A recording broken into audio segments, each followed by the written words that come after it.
Hello everyone, welcome and good morning or good afternoon or even good night wherever you may be. My name is Marco Barbanera. Welcome to ApexRacingTV, the SimRacers Asia F3 series live from cloudy but still beautiful Spa Francorchamps. Scott Newton is behind the cameras and joining me in the booth as per usual, as of late in the series, is Sam Fitzpatrick. Hello Sam. Hello, very happy to be here once again for this Uncle Sandport. What was interesting to say the least with the summoning nights, but today should be much more orderly and a fantastic turnout today. 25 drivers from what I can see, and well, you don't need a whole lot of drivers for a fantastic race here at Spa. It is perfectly suited to these F3 cars. Yes, so let's run through the grid. 25 cars. Muhammad Ibrahim is in pole position. Muhammad Alif is in second, and Joel Estornino in third. Kim Jong-min in fourth. Then Kim Yong-chan, Ayman Azik, the returning Leonardo Lopez de Oliveira. What a legend he was in the GTs. Chu Jingfei, Im Jo-hook, Jaisrin Jali, Matt Morris, Avi Putra in 12th, and Niranjan Kumar, Rocco Istra, Chang Tiantian in 15th. Then Tae Kim was one of the protagonists of the last round. Andrea Badar, Taitran, Bruno Cardoso, Kevin Wang, Fuji Sartono, Stefan Iver, Nur Rafai, Wei Min Tae, and last but not least, Mr. Lotus 79, Mark Lang. Yeah, the drivers just pulling away now under the safety car, and expect a hectic first lap. We've seen it in Formula 1 over the years, and also in plenty of other disciplines. That slipstream up the Eau Rouge, which is flat out by these drivers, up the Kemmel Straights as well. And must be said, if I was Mohammed Alif right now, I would be pretty confident that I'm going to have a chance at the overtake on this opening lap. Ready for the start. It will be taken from the F1 grid, and we are racing for round 3 of the season. Race 1 out of 2, 20-minute top 8 will be reversed. The hard braking zone into La Source. I see everyone taking it super easy, which is the way to do it right here. And we are going for the first trouble spot is away now, second trouble spot coming up. The beautiful section of Eau Rouge and Raidillon.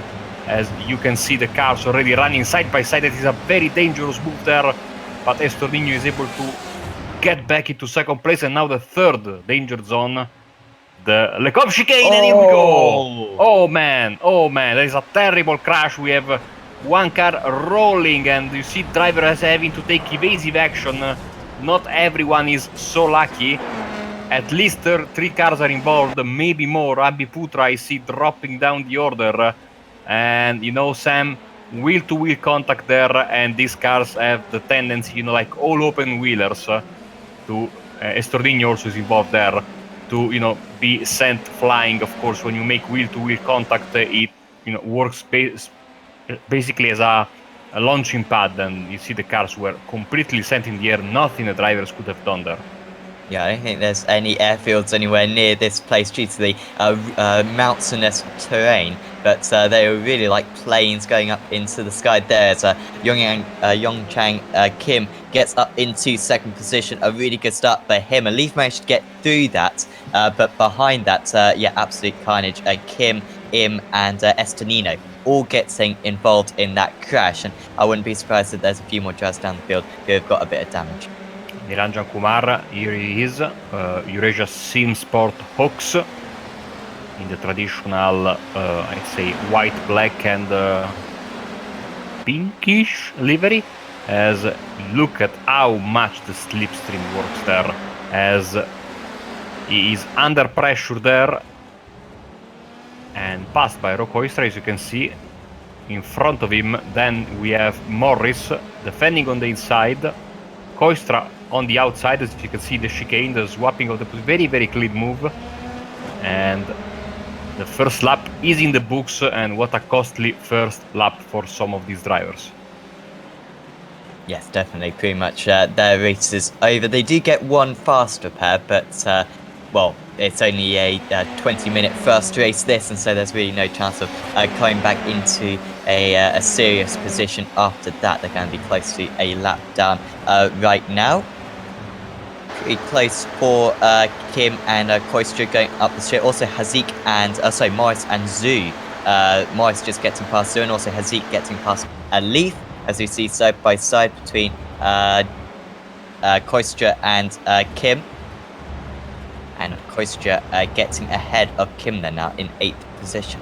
Koistra looking super racy today, and he is moving up the field quite quickly, but look at Kim with a better exit. I mean, I have had the pleasure to watch F3 race in real life on this track, and I have to say the excitement is matching and even, besting what I saw in real life. It's really, a track maybe too big for these cars, but who cares, because the slipstream effect really creates a lot of overtakes and passing opportunities.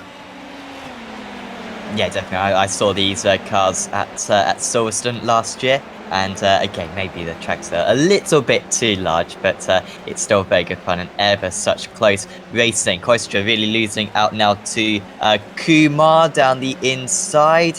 Made room for his rival there, did Koistra, but he's so vulnerable now down this straight. There's pretty much nothing you can do as the leading car. You see all these drivers running very skinny rear wings, and usually these cars have to run a lot of downforce just to get the speed through the corners.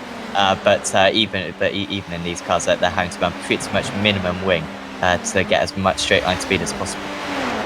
As we head into the bus stop, locking wheels for all three of the competitors in shot, Kim, Koistra and Kumar. They all live to tell the tale. Behind them you can see Jaiserin Jali and Hambadar. They are both coming fast, as you see their Koistra is under pressure from Kumar, but good defending into the La Source hairpin, and you go down there once again to this fantastic combination of corners. I say it every time we do a broadcast here, Sam, but in real life is so steep, and even the laser scan doesn't do justice to how steep Eau Rouge is. Both the first time you see it, and this is the first part of the track I ever saw, because we parked accidentally there during the F3 race, and there was, first thing you see is this, massive uphill section of the track, and then after the 24-hour race, I had the pleasure to walk on that particular section of racetrack, and it makes your legs hurt. Let's put it this way. It's so steep. Of course, your profile picture on YouTube is also on Facebook is yourself.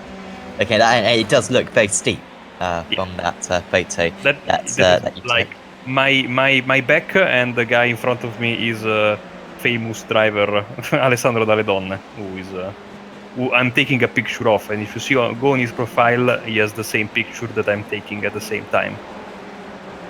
Those were the days, where we were younger.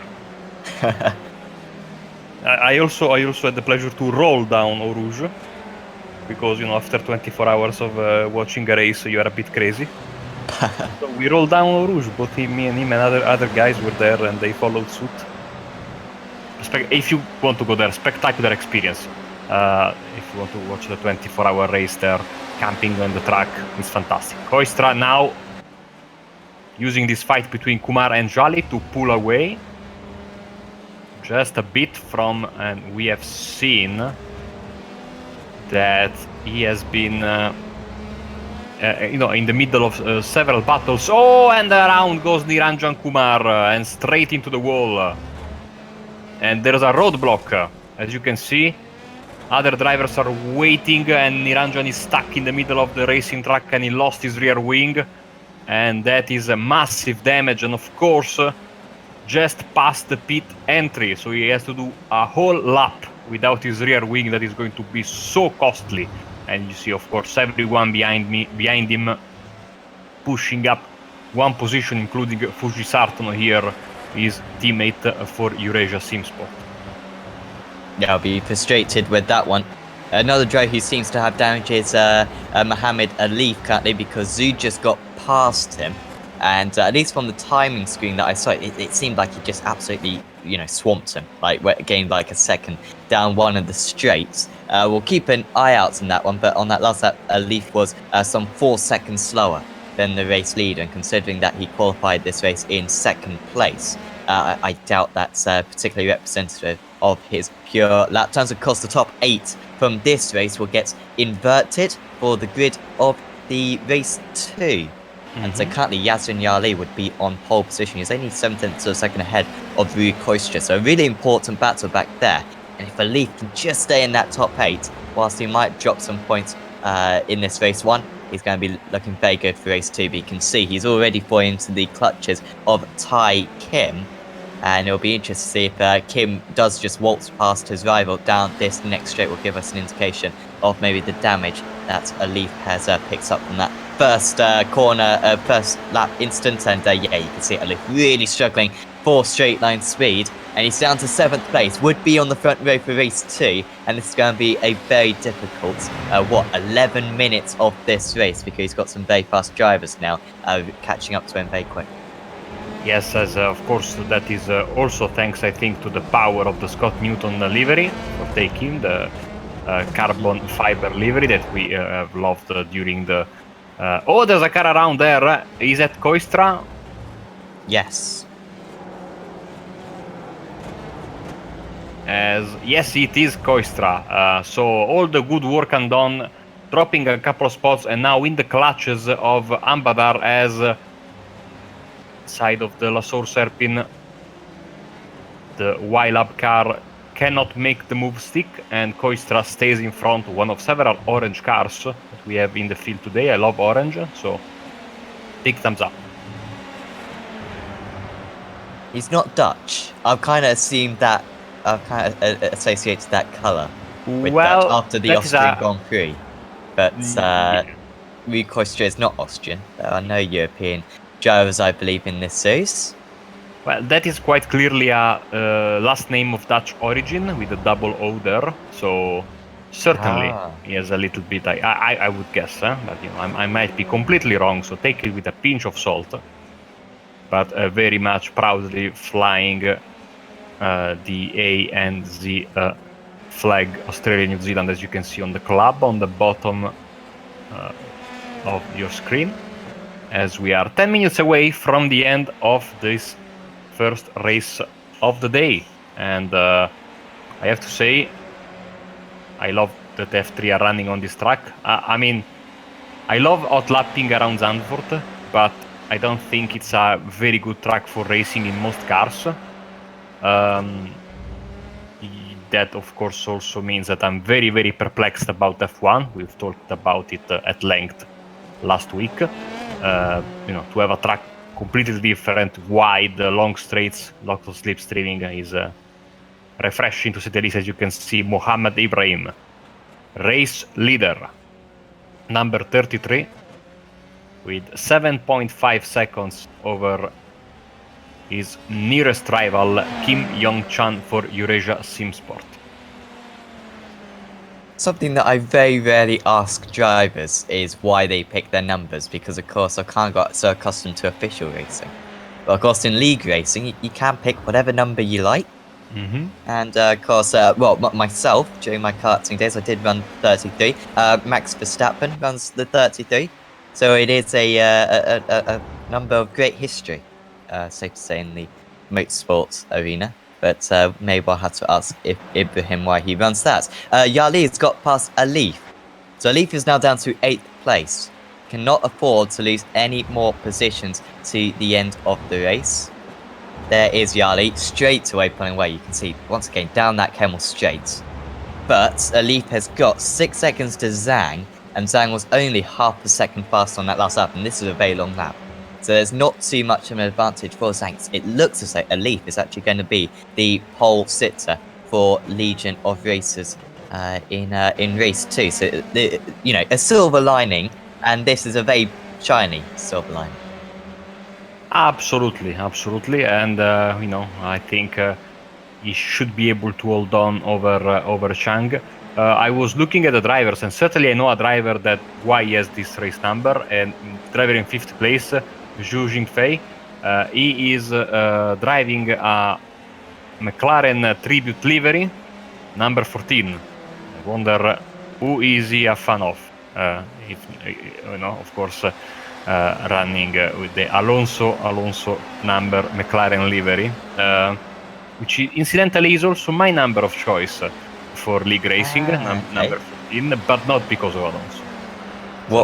Why 14? Because my first iRacing official victory on the road was with number 14, and the first oval victory was with number 14 as well. Wow. Well, that's yeah. Absolutely. Well, that's as good logic as anything. I hasten to add, Mark. I imagine you haven't won every race you've run with the number 14. No. And but when that number is taken, I go for the 888, which I've run in the MX5 Pro Series, because of course, of Craig Lowndes, my favorite driver, for the supercars. Ty Kim supporting the 777 just behind Sue. Pretty much the closest battle going on currently.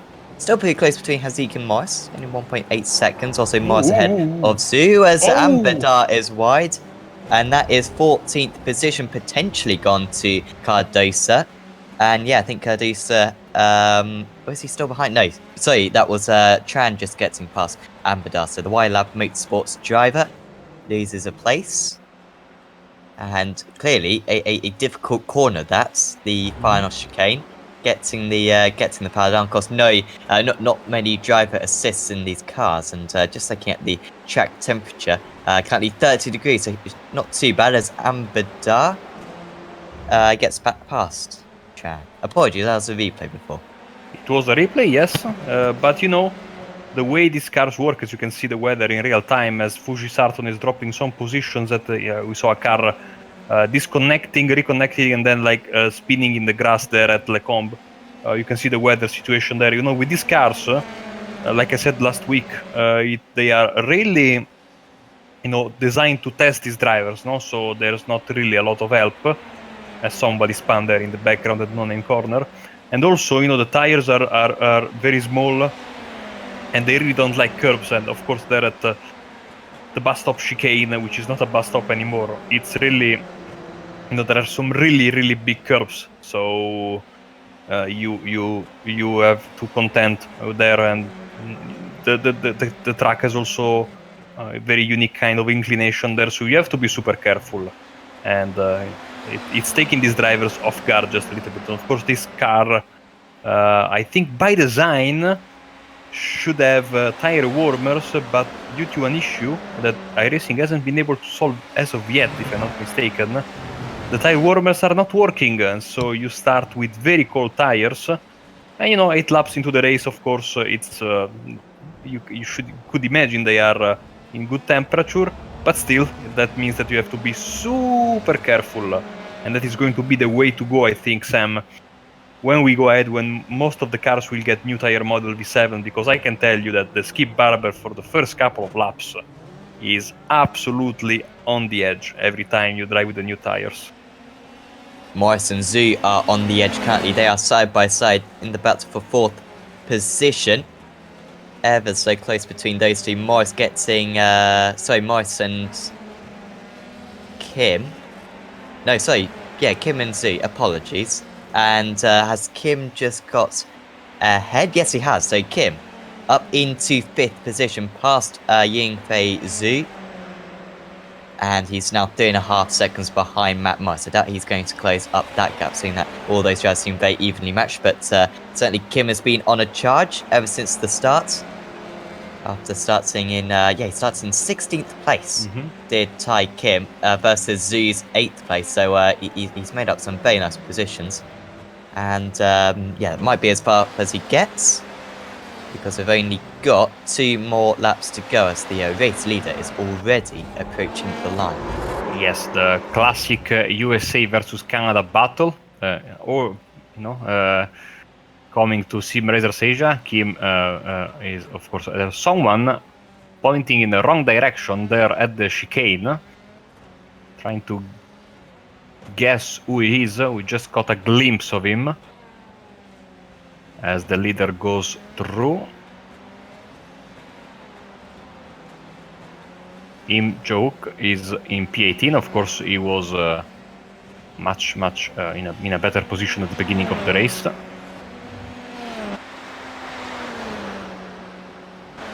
course, all of these drivers. Yeah, go ahead. I was just going to say Ampadar is coming back at Kustra. They both had a spin each at the final chicane. In fact, actually, Ampadar... Oh, sorry, apologies, 16 seconds. It was actually Ampadar and Tran who were very close to one another.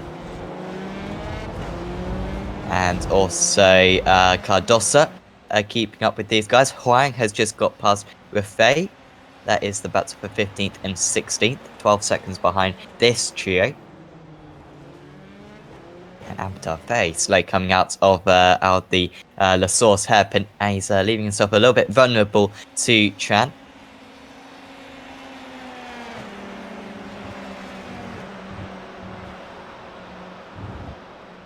Just this lap and one more for this for these drivers.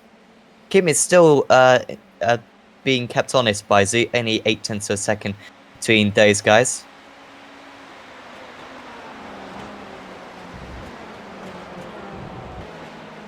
But at the moment, seemingly no change in the top 8 drivers. Zhang is getting closer to a leaf, by the way. That's for pole position in race 2, of course. A fixed reverse grid will be 8 drivers who get reversed. And Zhang still only only 2.5 seconds behind a leaf and closing him in by about 1 second per lap. So it might be possible for him to close that in time. Exactly, as we are heading, like you said, into the final lap of this first race out of 2. So we will have, I think, 11 laps in the end. So for race 2 we can expect 14. So you can have an idea. Of course, these drivers will also have to contend with the fuel numbers, and we're seeing some issues, especially with the switch from 2 equal length races that we had in the past to the second race being slightly longer. Oh, Zhu's made a mistake, apologies. Just dropped back into 7th place, was up in 5th. Just lost 7 seconds in on that last lap. I think he may have been another driver who's made a mistake at the final chicane. It is quite possible, yes. Here we go with the replay. And you are on point, Sam, as per usual. Wish that was the case. Gets back going. Fernando Alonso was never a strong driver around this circuit, actually, with that number. Never won around here, which was odd. I remember he got beaten comprehensively by Kimi Räikkönen one year when they were driving the same car. Ayman Hazik, yes, just staying ahead of Morris, who just gets caught up behind a little bit of traffic right there.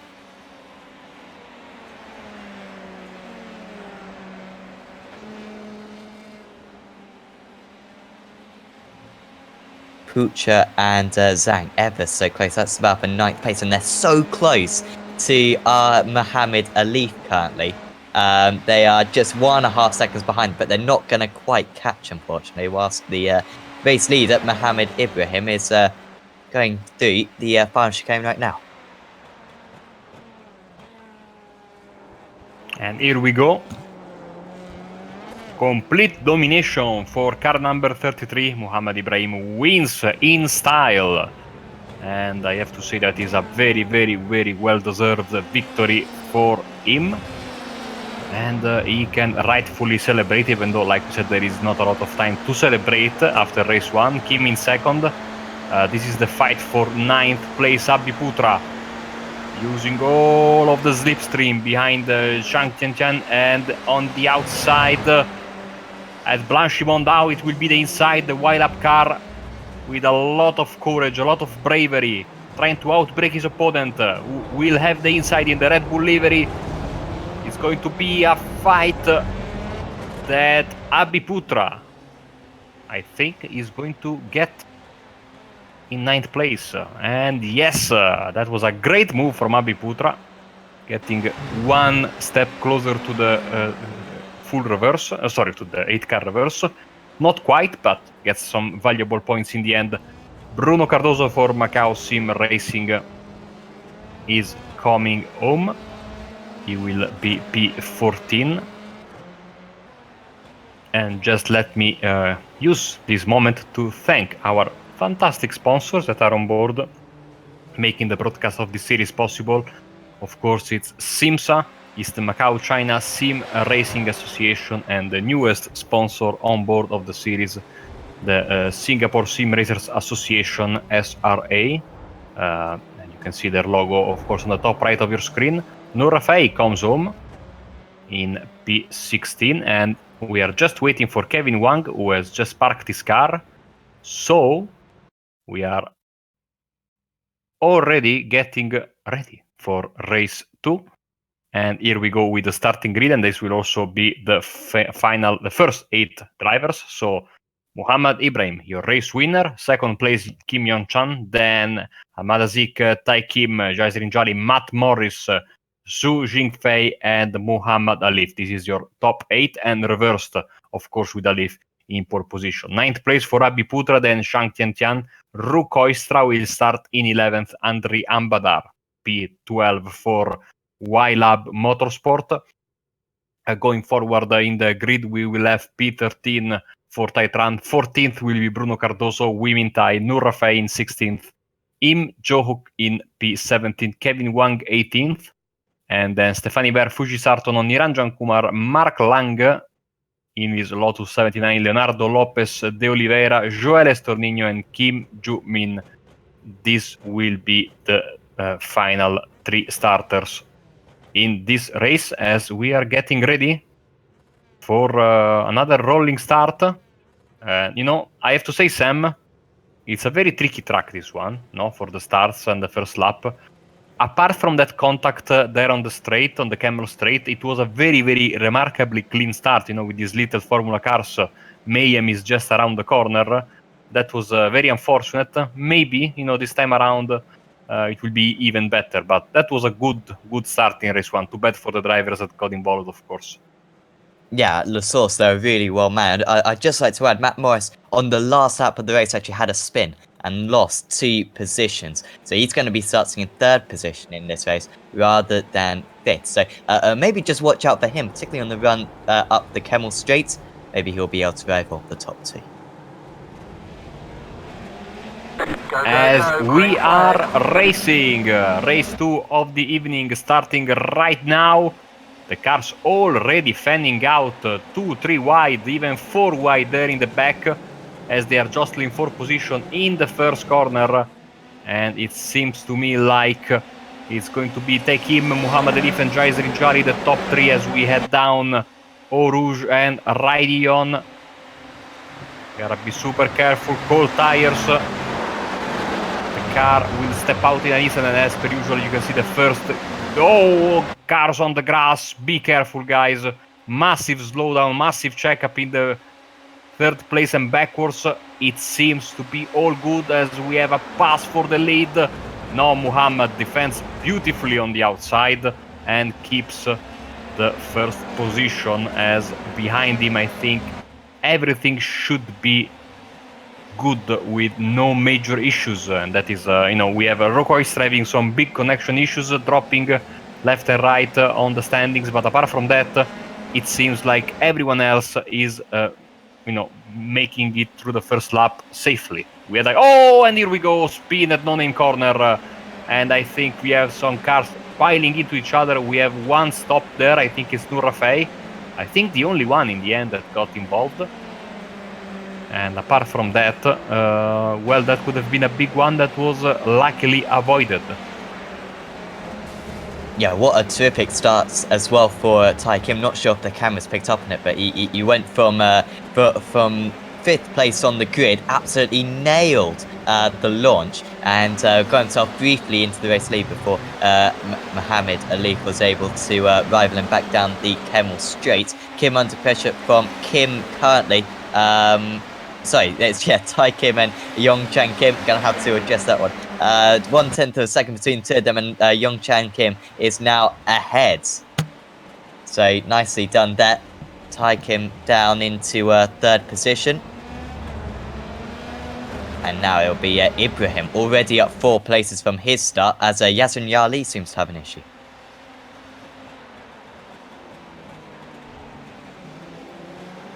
Going to the first corner, you see top 4 have almost checked out on 5th place Morris there. So between Ibrahim and Kim, and Ibrahim, race 1 winner, gets the move done. Of course, he wants to get the double. And he has a very good chance because, you know, with the 8-car reverse, if you can make it through the first couple of corners without damage, you have, you know, great chance at making 2 out of 2 because, you know, you have the pace. Oh, careful there! Wow, so deep under the brakes was the Canadian driver, and he almost went to the back of Ibrahim. That was done in complete safety. You know, it was the camera angle, I think, that caught me off guard just a bit, but this little battle between these 2 guys is helping Muhammad in front and Kim Yong-chan in. So we have 2 Muhammads and 2 Kim in the first 4 places. Hopefully I don't make a mess out of it. Well, I already have, so you can't look too much worse. Andre Ambadar, not best pleased, let's say, on the chats. May have got involved in a collision with No Rafe, but yes, he didn't have many kind words to describe the incident that he seems to be involved in. So a few retirees so far: Yali, Ambadar, De Oliveira, Kim, Zhu, and Rafe, along with a couple of drivers who didn't start the race. Pucha is trying to make his way up. He's only 4/10 of a second behind Hezik. Only just missed out on reverse grid pole, of course. You think, what could have been if it weren't for that? After a storming drive in race 1, just didn't start too high up the grid, but did a very good job at coming back. And he's looking to get into the top 6. But these 2 are teammates, so don't expect too aggressive driving from them, as the top 5 drivers, by the way, quite close. A second separating each of them. Yes, very, very close. As the driver in second place, Kim Yong-chan, was able to get the fastest lap of the race, of course, using that big slipstream of the leader, which is always nice.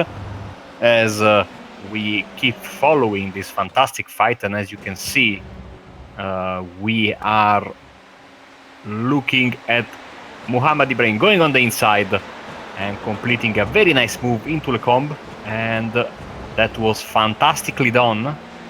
So now we have in first place always Muhammad Alif. Muhammad Ibrahim is in second, and Kim Yong-chan and take in third and fourth, and Morris holding on in 5th place with Putra behind him, and also Azika, Stornino, Tai, and Shang. They are the top 10 drivers. We have a lapped car moving out of the way, and that is a driver that was very he was very good in race 1, but not the best of starts apparently. Race 2, maybe some contact. And he's already 1 lap down after 3 laps. Look at this fight, Sam, as Ibrahim is now defending from Kim, who wants to get his position back. Oh, netcode, massive netcode. That is massive lag contact, unfortunately. And this sends Muhammad Ibrahim into the gravel trap, maybe with some damage to the front wing. But I mean, even from the slanted perspective from the TV camera angle, it was clear that there was a lot of lag involved in that contact, unfortunately. Yeah, definitely. He did well to keep it out of the barrier. The gravel trap perhaps just slowing him down a little bit, but losing a lot of grip. And he was fortunate not to have his race all but ended there. Matt Morris. He was on a charge in race 1. I say he was on a charge. He was kind of just a stable position, to be honest. But he was constantly hounding the driver who was running in 3rd place. Once again, he's hounding a driver who started in 3rd. Who's running in 3rd place because Tai Kim is under increasing pressure currently. As big lock up there for Kim. Morris can't really get anything done going into a Rouge, or will he? Might just be worth lifting off a little bit, but he's under so much pressure from Ibrahim as well. Morris deep into the slipstream. Has he got anywhere to put that car? He's going to go surely to the outside. Ibrahim has got a terrific run up the hill. Can he put his car anywhere, which isn't already occupied? They've also got a back marker to deal with as well. This could be really problematic for the driver on the outside. Tai Kim comes to the inside, just about had enough space. And Morris will also slip through. Yeah, Ibrahim did well as well. Good job from the back marker there to get out of the way in a difficult situation. And seems like Muhammad Alif is on a roll because whilst everyone behind him is fighting, he has done the fastest lap of the race at 2:09.8. Kim Yong-chan 2:11.1, so massive gain for the race leader, really putting a big lap down, and that is going to help him immensely if he wants to win this race, with 8 minutes on the clock out of 25 scheduled. And I'm happy to say that seems like we will race, for all of the 25 minutes after. We have to also give an update on what happened last week, of course. Race 2 has been cancelled, so the results will not count.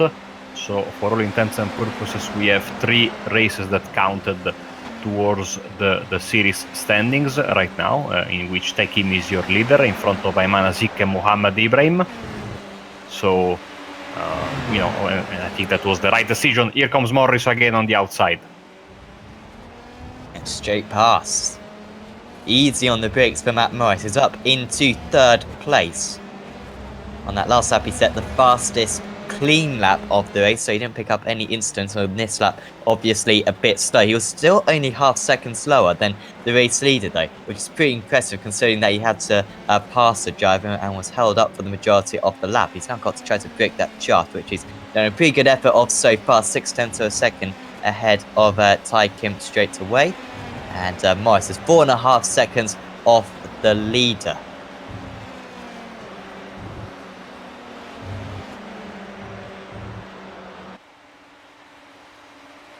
Side by side just behind Ibrahim, moving ahead of Kim.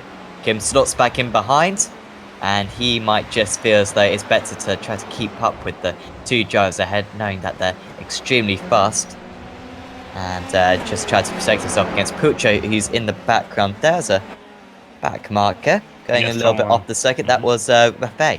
Yeah, I think it was. But we are seeing some fantastic racing, Sam. I wouldn't say surprised because I know these are great drivers. Just we don't hear them a lot in official series because of the time difference. But this is absolutely fantastic racing, and the respect that these guys are giving to each other, fighting for a podium spot, is absolutely amazing. And we still have 15 minutes left of this fantastic race. Spa always delivering. Yes, definitely.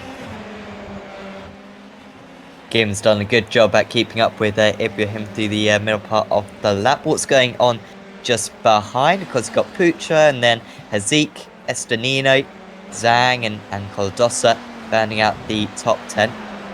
But not too many battles. Zhang coming under a little bit pressure from Cardosa, because Zhang won the... yeah, you'd expect Zhang to be a little bit further up. Finished 10th in that last race, but it's failed to make much of an impact in this race too. It is a Eracing China driver in front of Bruno Cardoso. 1 second, more or less, is the gap as they head into Blanchimont. Of course, I was watching a video of the top 10 craziest moments before the green flag, in F1 history on the F1 channel the other night, and the unforgettable day of Ralf Schumacher being left. I'd never seen that before. On the grid, on his jacks by the mechanics after a massive crash by Luciano Burti at Blanchimont. Oh yeah. Ibrahim's got ahead of Morris. Sorry to interrupt, Marco. But Mohamed Ibrahim, winner of race 1, and he's showing why he won that race 1 with very good pace. Also a little bit of racecraft that perhaps he wasn't able to exhibit in race 1. And he's 5.5 seconds off the race lead. It's not looking good for him to claim that double. But if Alif gets caught by Kim and they start battling one another, if anyone's going to catch them, it's going to be Mohamed Ibrahim. Exactly, as we are heading into Puhon or double gauche, as it is called on the track signs when you are walking around beautiful location here at Spa-Francorchamps. And here we are in front, well, we are about to get in front of the karting track. And at the karting track you have the best bar in all of the circuit.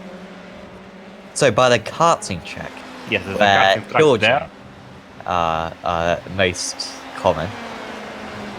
Seems like an odd place of all the places, but it does look like a nice kart track. Actually, I've seen some nice on-board videos of it. Yeah, it's the bar of the karting track, and it's of course well versed in beers, as you would expect being in Belgium, and some of the best fries I've ever had in my life. Actually, on the day of the race, we had breakfast at 10 a.m. with beer and fries.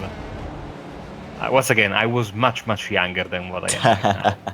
Sounds good. But that must have been quite a walk from where you were based. Yes, we were based at the no-name corners, but it was it is very easy to walk, and there's a road that goes from no-name corner. Oh, and there's a car around. It's Stéphane Hibert. You can see sporting the French colors on his car. And he's reversing and trying to go into the right direction. As Bruno Cardoso has jumped Zhang Tiantian for P9, and I think that is Taitran also joining the part. There is a road that goes from no-name corner straight to Eau Rouge, basically. So if you want, you can walk all around the track, and I did that. It's very nice training if you want to get ready for a marathon. But there is also, this road that goes through the forest straight from no-name corner and Puon to the pits. It's still a long walk, eh? But, yes, I can imagine. It's quite. You can actually see the pit straight all the way from Puon, of course. It looks, just miles and miles away. Yeah. But of course, when you're in one of these cars, you kind of go down that straight in just a few seconds. It's quite incredible. On my Facebook page, you can see the picture from my tent, and you can see the pit complex, and it looks like it's like in another country. It's so far away. It's very distant, you have to say, but it's beautiful scenario, and iRacing really captured the way the track is shaped, and all the trees are fantastically done. And it seems like when I went there, I really appreciated for the first time iRacing's laser scanning, and the way they rebuilt the track in the virtual world, because it seems like I feel like I've been here already, which of course I have, but we are talking about a game or a simulator, so it's very weird to have this effect, as we have side-by-side racing there between Estornino and Cardoso, I think, and or maybe not, maybe. No, I think that was a back marker. Back marker, yes. Yeah. I apologize. Closing in between Kim and Pucha currently. Pucha has been pretty quick to date, but as always, just been a few places down on where he ought to be, and that gap is down to 1.2 seconds. Now 2 seconds. But, Pucha was closing in by about half a second a lap. On that last lap, actually was about 1/10 slower. But it's ever so close. It's a little bit annoying now because you've got 2 seconds between Alip and Kim. They are pretty much matching one another's times. And you've got 2 seconds between Ibrahim and Morris, and they evenly matched. Morris and Kim, 2 seconds evenly matched. Pucha and Kim, 2 seconds evenly matched. These drivers are just absolutely banging in these lap times within a few tenths of a second, and no one's really being able to make any indents to any of these gaps because they're just being ever so consistent at the moment. But on this lap, actually, Pucha is just closing in a little bit. Gaps down to 1.3 seconds. He's actually closed in by about 6/10 of a second so far on this time.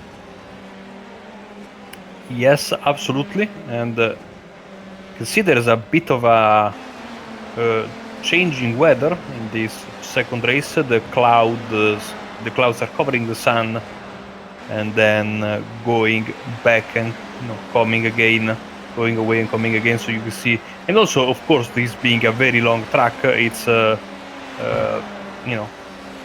not unusual to have some parts of the track in shade and some parts of the track in the sun. And that this is going to be, I think, when and if rain comes, the Yes. I would say most entertaining from a commentary perspective. Because you could have areas of the track with rain and areas of the track that are dry, because when you have 7 kilometers of racetrack, it's it's almost expected to not have a uniform precipitation all over the racetrack. I mean, when rain arrives and you don't get your hopes up, it'll still probably be a couple of years away, but when it does come, hopefully we'll have some options with that where you can decide where the rain arrives. Maybe it won't be a feature immediately, but maybe it won't change weather as the race goes on, but it will be absolutely terrific when it is released. Or makes for some very interesting racing, and also some very interesting whining as well from people about, the rain, I can't do rain. It's so unfair for my iRacing and whatnot. But we certainly will not care about that one. Kim under pressure from so Kim has been overtaken by Ibrahim, so he's made a mistake on that last lap. He lost 5 seconds on that last lap, did Yongchan Kim, and it lost him the place to Ibrahim. In fact, I think it's another spin at the last chicane, actually. He lost 5 seconds at the last chicane. That's what you usually get for a half spin there. So not only did he lose a position to Ibrahim, but now even his podium is under threat from Matt Morris, who's just about within that slipstream range. And Kim, no, he must have lost it before then. It was certainly in the last sectors, in sector 5, which is the last 12 or so seconds of the lap. Maybe he went deep on the brakes at the entrance of the bus stop. In either case, you're absolutely right, because we have Matt Morris really pushing hard, and you can see once again locking the brakes is the South Korean driver as they head into the pit straight for the 10th time in this race. And with 5 minutes left on the clock, there's not a lot of time left for these drivers. But really, Matt Morris is having, he was having a very nice race one, very consistent, and then that mistake at the very end. And now he's, coming back and really, building a chance to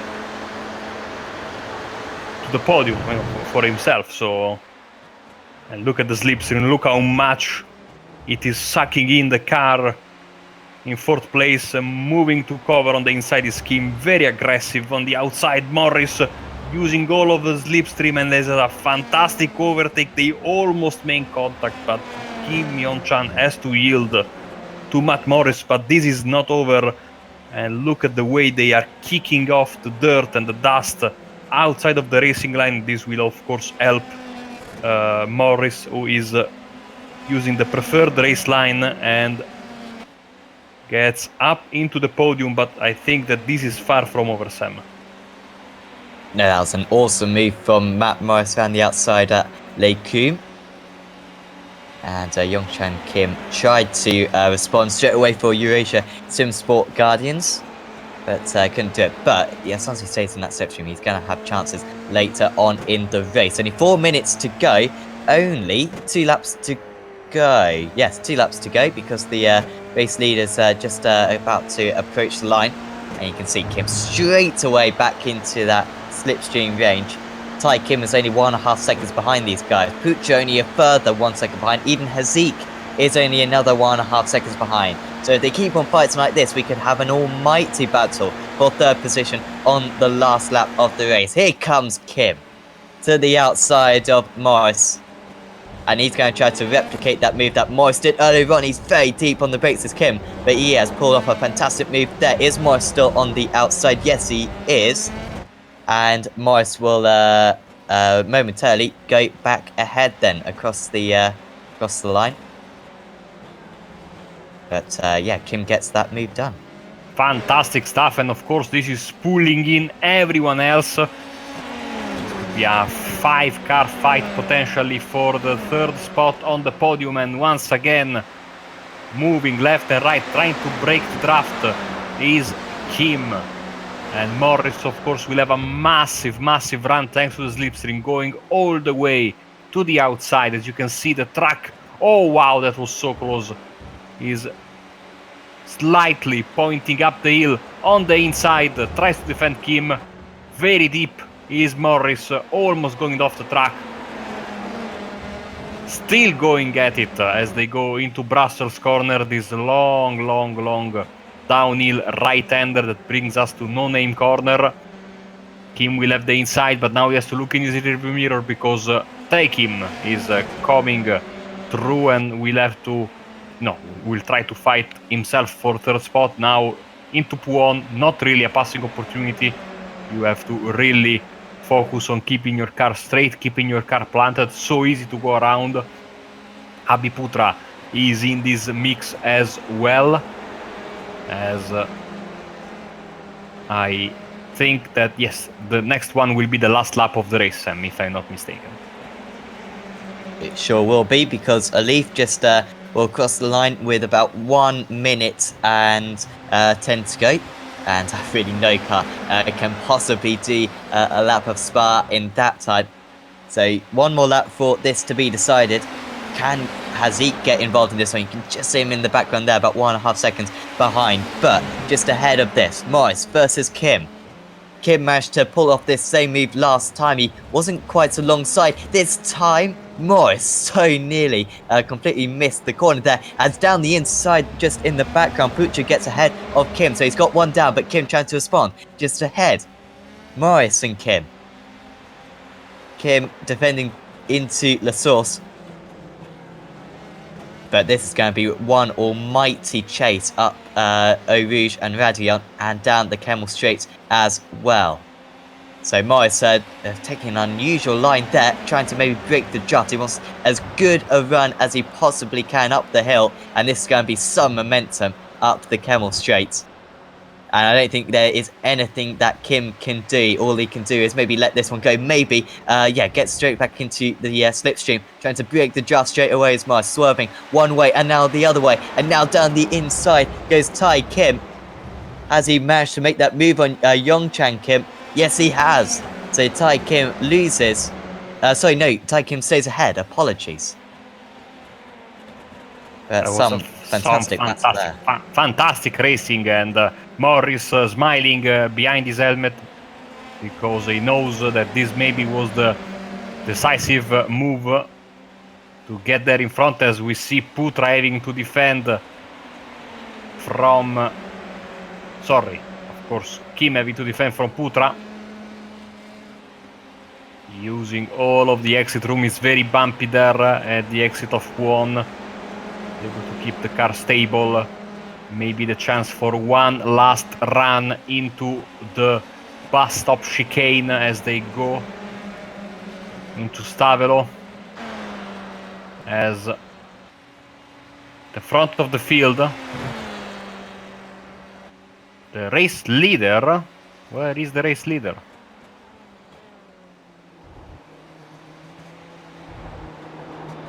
Coming around the final corner, as we are having a fantastic fight here for the fourth spot on the final standings. 3 wide into the chicane. Muhammad wins. Who is going to get fourth? Oh! Once again, very unlucky with the lag. So Morris gets third, Kim gets fourth, Putra gets fifth, Zik sixth, and Tai Kim, you saw him fly through the air in seventh. But your race winner, and deservedly so, I'd say, in a dominant fashion. Okay, apologies, my live timing crashed. That's why I lost the position of everyone. And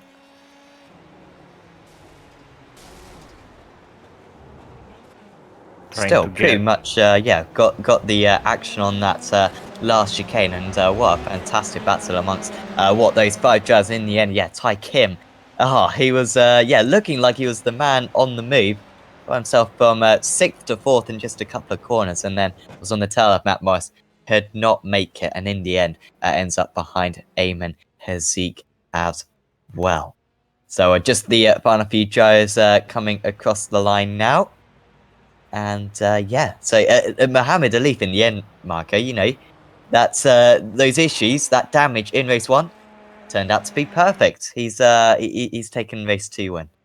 Yes, that was a dominant performance. Apologies for missing his crossing the start-finish line, but he is certainly a very, very, very deserving victor. Over 5 seconds over second place. So we are waiting for everyone to come home. Then we shall give you the final race results for race 2. And I'm, reading that the people really, really liked the races in the comments section. I would say that it has been one of the best rounds in the championship, GT cars or Formula cars, that I have ever commentated on, especially the second race with this fantastic fight to finish. It was absolutely unreal. As we are waiting, I think almost everyone is home safe and sound, and we should be ready to give you the final race results of race 2.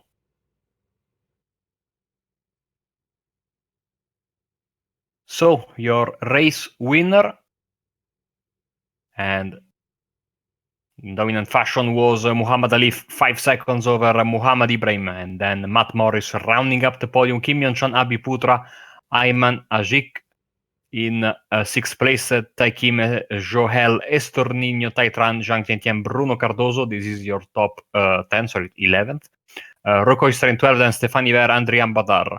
Kevin Wang, Jaiserin Jali, disappointing in 16th, 1 lap down.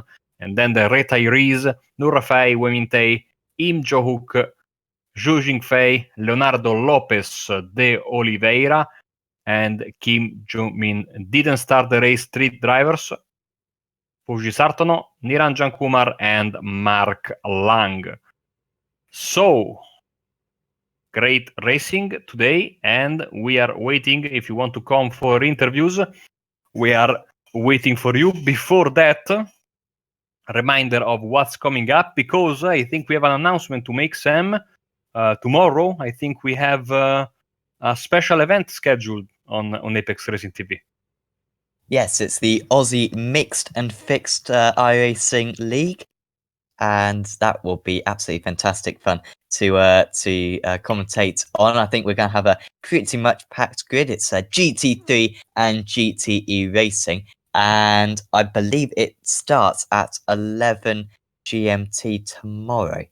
11 in the morning, that is, GMT, which would be awesome to watch. That'll be from MotorSports, by the way, and we might be doing the future races in that series as well. So certainly do keep an eye out on that on our YouTube channel, of course, and also our Facebook page. And do like our Facebook page as well, because we've got plenty of extra stuff on there. So certainly do thoroughly recommend it. But yeah, certainly do watch out for the Aussie Mixed and Fixed iRacing League tomorrow.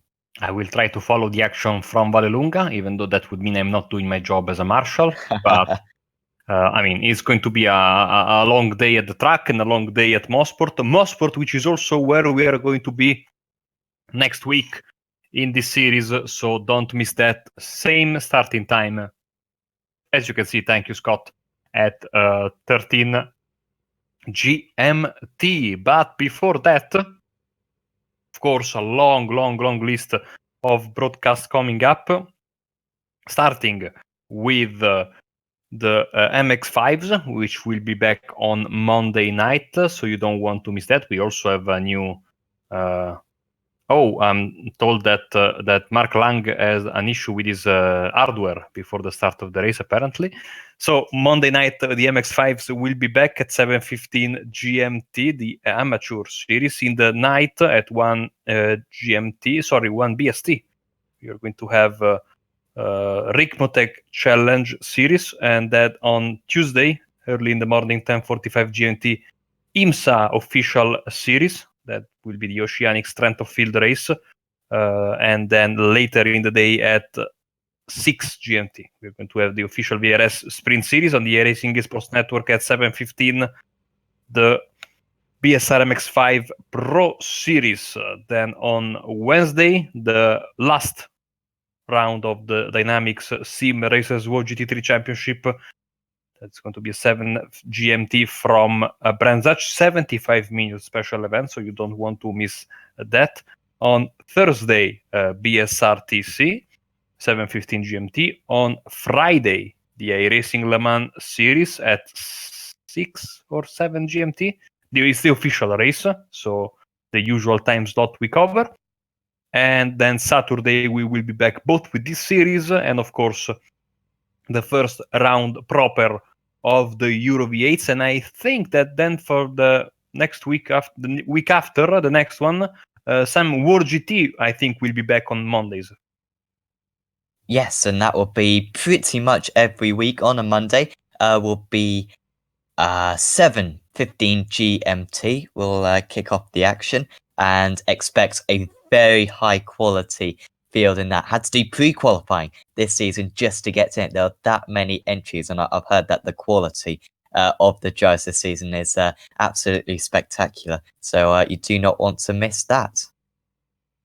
Sadly, no one is coming for interviews, so once again, a big shout out to our sponsors, the Macau-China SimRacing Association, SIMMSA, and the Singapore Racers Association.